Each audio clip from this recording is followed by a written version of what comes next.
Welcome back, everyone. This is Rajkumari Neogy along with Sarah Peyton. We're here to talk about you, how you show up in the workplace, and how your brain impacts all of that. Today, we're going to talk about the intro to your hemispheres, what the left hemisphere does to you and with you, and what your right hemisphere does to you and with you, and how both of those put together creates the whole of you as you go about your day. Sarah. Good morning. Where should we start? Well, let's just start with the just a little bit of a sense of the way that humans have seen the hemispheres. Just a quick sense that there was a Nobel Prize that was awarded to Roger Sperry back within living memory for many of us when he started looking at split brain research and discovered that there were two very distinct ways that people would operate if they were located in their left hemisphere and if they were located in their right hemisphere.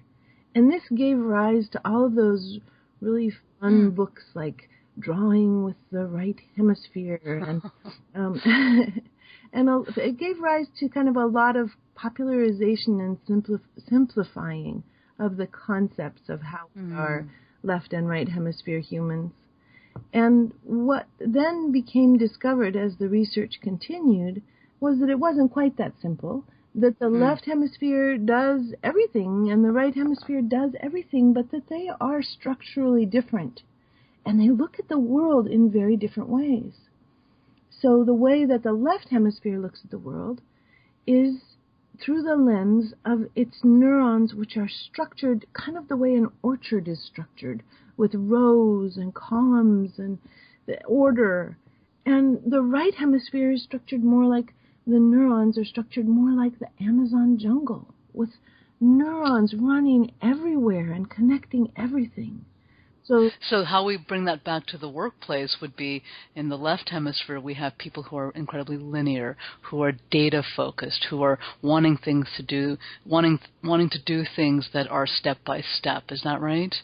Step by step, micromanagement, difficulty with kind of raising their head and seeing the big picture. Big picture, yeah. And so those only on their own responsibilities rather than seeing the workflow through the entire organization. That's a very interesting piece. People who are only focused on their own responsibilities rather than what others are responsible for. I want to come back to that. Please continue. And then, of course, people with the right hemisphere, we'll be talking a lot about regulation during this series, Rajkumari. People who have an unregulated right hemisphere, that's where temper tantrums show up, that's where depression raises its head, that's where we get emotionality that's not enjoyed and doesn't support clear expression and connection. That's the unregulated right hemisphere. And then we get the regulated right hemisphere, which is just a fabulous thing to have in the workplace, because then we see everything and know our place and how we contribute and have a sense of meaning, purpose, and connection. Well, it would be really great if we could do an acronym with like URR and then put a P in front of it, so unregulated right hemisphere, and then PER, I don't know if we could do that, and then RRR, regulated right hemisphere. I don't know. That's what's coming up for me right now. Just to have an easy way to talk about it instead of these long monikers, huh? Yeah, and so this really is helping to understand why people are showing up aggressively in the workplace or hostile or in a stance of posturing, or if they're finding themselves frustrated or feeling anxious or just plain irritated. That seems to be the place of the unregulated right hemisphere. And so the question then becomes, as we develop culture, as we focus on growing culture, which is what my passion is, about looking at the disruptiveness of diversity, the disruptiveness of hiring, the disruptiveness of success, really, and innovation, through having really solid talent that's working collaboratively and cohesively, is to somehow get them all on this, in essence, page of self-regulation? Well, both self-regulation and, interestingly enough, while, the intensity of emotion that you spoke about really comes out of that right hemisphere, the jockeying for status, the sense of territoriality, the need for respect and acknowledgement of precedence, all of these things are tracked by that left hemisphere. Our workplaces are very highly left hemisphere skewed, which is one of the reasons that people come wondering how to find meaning in their lives. Wow, that's really powerful. And so the question then becomes, how do we begin to bridge the gap, if we can call it that for the moment, between the left and right hemisphere at the workplace? How do we get people to show up and do their job and feel the passion, feel the purpose? And in fact, one of the things that I talk about around diversity and inclusion is that diversity is about uniqueness, right? And the individual and who they are, how they show up in the world, how they show up in the workplace, how they show up in relation to their job. And then inclusion is about their contribution. What's their passion? What's their purpose? How are they being received? How are they being seen by themselves, their coworkers, and the team and the organization? And so that, for me, is true diversity and inclusion. And so the question I'd like to explore as we continue our conversation is, how do we get individuals to show up more fully in their right hemisphere, at least that 95%, because I think I heard you say in a past conversation that 5% of individuals actually have the reversed. Is that right? Yes, their hemispheres are reversed, but it doesn't change the way that their brain functions. Their left hemisphere does what the right hemisphere Got it. do in others, yes. So we're still trying to get them to show up fully no matter what, right. No matter how they're wired. That is excellent. That is and so exactly this concept that I talked about many years ago during an interview, actually, for a company called QuantCom, is how do we become a whole person culture? Right? How do we bring that to the organizational level of culture? How do we impact the talent growth by bringing our full selves? And our full selves, for me, is not only the left and right hemisphere, but other elements as well, and we'll continue to explore that, like our spirit, our body, those different pieces that many of us tend to forget about in the moment if we're triaging or crisis management or having fun, playing beer pong. So these are the kind of the overarching themes that I think we'll look at addressing and exploring and kind of diving deeply into together, right? Is that right, Sarah? I hope so. Exactly right. Yes, Rajkumari. Fantastic. So please say more about how we can show up and start to bridge that gap between the left and the right and bring our whole selves, find our purpose, find our meaning. How do we do that knowing that we're wired to be, in essence, mostly reactive? Well, it's important to acknowledge where we are in our workplace hierarchy, because just the way that brains are organized, single brains are organized, multiple brains tend to be organized also into a single kind of functional organizational brain. And the easiest place for change to come from is from the right prefrontal cortex, which is basically the management section of our brain. So change is easiest to implement if it is coming from the top. That's the very first thing to acknowledge. That's hilarious, right? Yeah. That's hilarious, because what do we say when we walk in, when we are trying to convince someone to purchase our services or our product, and we want to effect change, whatever that service or product is? We always say that we must get the buy-in from leadership. Yes. From the head of the organization. That is absolutely fascinating to me. Please continue. So if we can get our management on board, then the change can begin to happen, and in a much more quick and comprehensive way. Part of what comes with this kind of change is the movement between seeing people in their functional roles and seeing them as human. So acknowledgement, appreciation, respect, dignity, clarity, all of these kinds of communication attitudes are what really bring change to a workplace more than anything else. This happens in workplaces. It also happens in enormous institutions. For example, the Oregon prison system went out and doesn't have much money. They're not funded particularly intensely, and they went out and they discovered where were the places that had the lowest recidivism rates in the world, and they started looking at the cultures of those prisons, and discovered that there was an attitude of communication, respect between officers and inmates. And they brought that back to the Oregon prison system, and there's a culture of respect that contributes, on a prison level, it contributes to lower recidivism rates. So any organization that people are in can be transformed by the whole person or whole brain approach. Whenever we're working with humans, if we bring respect and consideration into the picture, and acknowledgement and appreciation, these are very important. It can be difficult for someone who is kind of really focused on outcome and productivity and profit to turn their attention toward relationship. But if they do, then the rewards will be enormous. I fully agree. In fact, as I'm reading all of the latest articles on Flipboard in the Valley, and also what's happening around the world, is primarily my focus right now is India and what's happening in the entrepreneurship arena there. And there's such a dearth of diversity as well. And looking at how we begin to bring that level of respectful communication or empathetic communication or compassionate communication to a degree where we're actually languaging appreciation in those sentences, that we're actually taking the time to say thank you.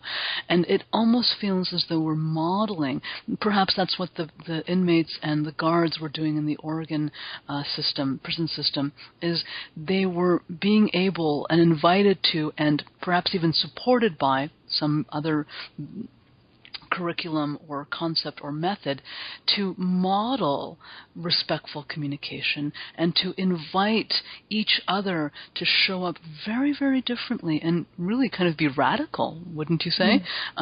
In this way of showing up in a very closed and contracted and really restrictive environment. I mean, you are imprisoned. You can't get any more metaphorical from that institutional level. And to begin to step out of that, to literally find a way of openness through that entrapment, and to find this relational piece of bonding, right? They're in essence creating something we'll talk about later about oxytocin. They're creating relationships by language, through words, through nonverbal communication, that is in essence saying, I care. Yes. And not only do I care, but I care enough to slow down and to see you, as you say, Sarah, human. Yes. Even though you've committed these crimes, even though you've showed up in a way that goes against our laws and our regulations, you are still at the very core human.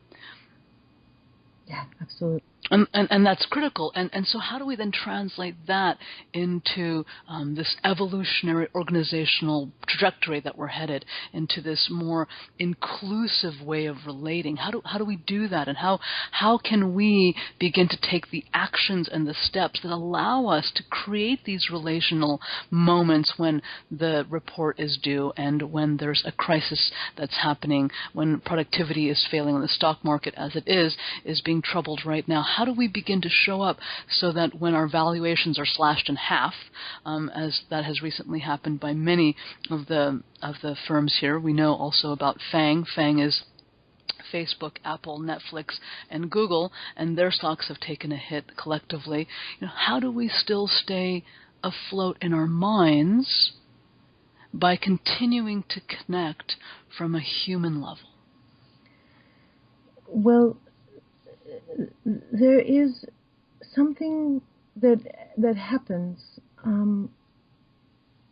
when we create some kind of reminder that the people that we are working with have their own lives and also have needs for respect and dignity. So one side of this coin, and we had spoken about how important it is for the management to be on board, but in addition, please notice that this radical invitation to noticing the humanity of others can happen at any level. Absolutely. There are three real prongs to this, to three different areas that are solid skills that we can implement and put little reminders to ourselves about. One is remembering one another's autobiography and revealing that we remember it. How is your husband? You know, how did the softball game go for your child? You know, making a reference to the last personal conversation. And I want to just jump in here. So many articles that have been published on really successful leaders, CEOs in the company, so many of them write about exactly that. I walked the floor. I sat in the cafeteria. I ate lunch with my coworkers. I took the time to write a handwritten note. That level, is that what you're talking about? Absolutely. And it's about autobiographical memory. That actually awakens the right hemisphere. When we're in our own autobiographical memory, when we're creating connection and remembering someone else's autobiography. Yep. So that's the first prong. The second prong is appreciation and acknowledgement. So acknowledging people for the work that they do, appreciating them, thanking them, being specific and clear about what they're being thanked for, rather than just "you're a great worker." You know, that is not. Yeah. You know, I really saw that you worked an hour later yesterday and finished that report, and I am so grateful. Thank you. Your work is seen and appreciated. That comes closer. Right. And then the third prong is noticing that there is a relationship and making the small repairs and check-ins about relational connection. This is an incredible super glue of connection. This is a super glue of creating right hemisphere, whole brain, whole person workplace experiences. Is if I go, Rajkumari, hey, I noticed that yesterday at the meeting you were speaking and I interrupted you, and I just remembered that and I just wanted to check in about it. Is there anything you need me to hear about how that was for you? Wow, that just gave me goosebumps. You and I have been talking for a long time now, and one of the core elements of the disruptive diversity framework is, in fact, that. It's about the rupture and repair process, and addressing certain core needs that are essential for organizations to thrive, to have incredible vitality, and to really step into places of success and innovation. And in order to do that, this rupture and repair process, technique, skill set must be completely in place, I believe. And it must be fluid. It must just flow and roll off the tongue so that individuals are being able to really establish this threaded way of relationally being with everyone in the organization. It doesn't matter what department, where you are in the rank or the hierarchy, all of that becomes irrelevant. And to just do that very small step, I noticed, and I'm wondering if there's more, and if we can, connect around it, right? Yep. And that repair is just, I love the word superglue. I think I'm going to steal that and use that from now on. I've seen that in my own personal relationships. My romantic relationship, first and foremost, has been transformed over and over again every time we do the repair and rupture and repair process, and with friendships, and certainly, of course, in the workplace when I'm working with clients and when I'm working with teams.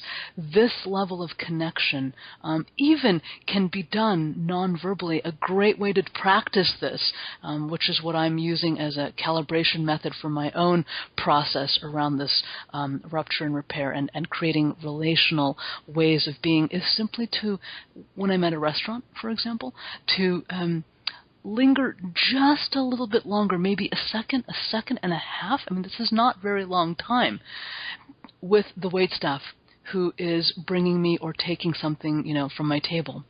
And what I have noticed, this level of connection, this level of slowing down and giving that person acknowledgement, if you will, is life transforming, at least for that experience at the restaurant. I get smiles by the third or fourth time. I get a lot more attention. I am brought things and asked if I need more things. It's if you want to have truly magical experiences at restaurants, take an extra second to make eye contact with the waitstaff. I'm telling you, try it out. It's amazing. and I'm just wondering, those are the things that you're also talking about? Yes, Sarah? Oh, absolutely. All the little bits of remembering and noticing and connecting that create right hemisphere relational movement, connection. Fantastic.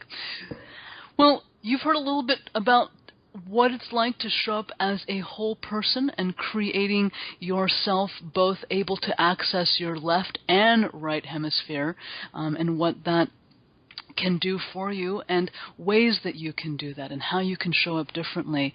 Next episode, what are we going to talk about, Sarah? I'm going to pass the ball to you here. Sure. In the next episode, we're going to talk about how important it is to accompany ourselves at work, how important it is to be our own ally and to develop what I call a compassionate and resonating self-witness. Well, I cannot wait to jump into that conversation. For all of you, thank you so much for joining us today, and we look forward to having you join us next time. Take care.